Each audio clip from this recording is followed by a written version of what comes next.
If you're looking for ways that your team can be even more effective when working virtually, this video is for you. One of the most common challenges we hear is that things don't seem to flow and click into place like they did in the office. But that's not a symptom of remote work. It's a common symptom of change and unfamiliarity. Based on past experiences, we know that if we find ourselves without established routines, practices, processes, and culture, we need to take ownership, create processes, establish culture, and get everyone on board. A team charter can help you do all that, and it starts with collaboration and consensus building. In fact, even if your team is not quite ready to develop a team charter, we still encourage you to pay close attention to this video. The subjects covered in a team charter are key things you'll need to figure out about your team to find solid ground for your virtual work. Before you can begin developing your team charter, there are a few things you need to decide on. First, be sure to facilitate your meeting in the official languages spoken by your team. Then, you need to decide on the logistics of developing it as collaboratively as possible with the tools available to your team. The most important thing is to do what works for your team. Use the tools available to you to be as collaborative as possible. One person shares the screen and you edit together, or add it to a whiteboard platform. Finally, be sure to book time for your team to build this document together. At less than 10 slides, it might seem quick, but it often triggers deep and meaningful discussions that you will not want to rush through. Plan on 2 hours altogether. It's also a great idea to make this part of the agenda of a virtual team building retreat. The real value of a team charter is in the collaboration and having everyone's buy-in. Before your team charter meeting, every member of the team needs to complete a user guide to me. These user guides outline things like hours I like to work, work-life balance, the best way to communicate with me, important values, and skills I bring to the table. The first thing you'll want to tackle at your meeting is what is your team's vision and mission. If your team doesn't already have one, you can take the time to brainstorm one, or you can use the one for your division, directorate, branch, or department, whichever is closest to your team organizationally. Next, state your team's values. These will help guide you in developing the other parts of your charter. These should support your team's mission, but also not conflict with team members' personal values.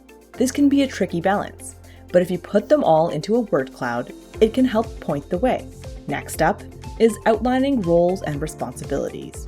We often forget that there are two parts to roles and responsibilities, and that they're not necessarily one and the same. For that reason, we recommend looking at them separately. Before you attribute responsibilities to each role, you must first agree on a set of roles on your team. Think of this as defining just the who, not the what, and the how, because you'll get to that later. Once you've agreed on the roles in your team, the who, you can move on to defining responsibilities for each role. This is the what. Try to define at least 3 responsibilities for each role you've outlined. Now we've reached the operations section of your charter. This is probably the most important part of your charter, where you can get into the how of getting the job done and discuss areas where things don't seem to be clicking into place. This is where you can brainstorm new ideas and suggestions and build consensus around them.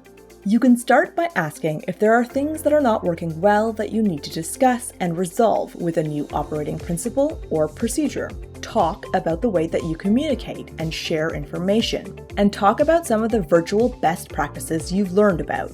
Some other things to think about: do you book meetings to share information and debriefs? Or do you share that in writing so that it's accessible? Should collaborative documents be shared as email attachments? Or should they be saved in places like GC Docs or Office 365, where you can work together? How do you ensure your team stays connected? Do you set up a dedicated channel on Teams for chatting? Or book a dedicated Teams meeting at the end of the week to decompress together? How do you manage your workload?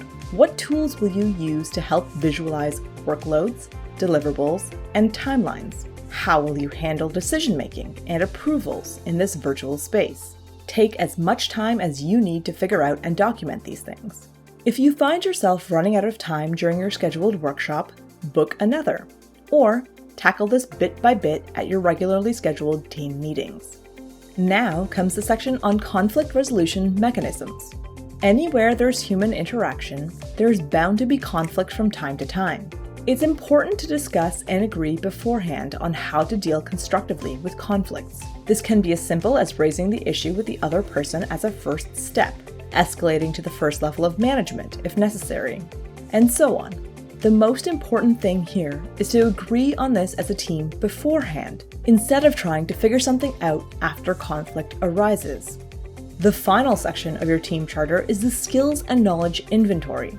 Every single one of your teammates has superpowers. It's true. We've all got skills, knowledge, and experience that make us a great addition to our team, and that can be incredibly helpful to our colleagues. That's why we need to know about each other's. And that's why there's a skills and knowledge inventory in your team charter. You'd be surprised at what you can learn about your colleagues' hidden talents, and how quickly you can think of a project or something where they might be able to help you out. To help build your skills and knowledge inventory, there's a section in your user guides to me called I have skills and/or knowledge in. Information can easily be copied and pasted into this slide. For the sake of space, you may wish to only add 3 for each person so that it all fits on one slide. However, you don't have to limit yourself to one slide. Do whatever works best for your team. Those user guides can also be added as an annex to your team charter for everyone to access easily. And there you have it. Your team charter is complete. Well, complete for now, because it's an evergreen document that evolves as your team evolves. Revisit and update your team charter as often as needed, but a word of advice: don't use a team charter for policing behavior, but more of a guiding light for agreed upon principles.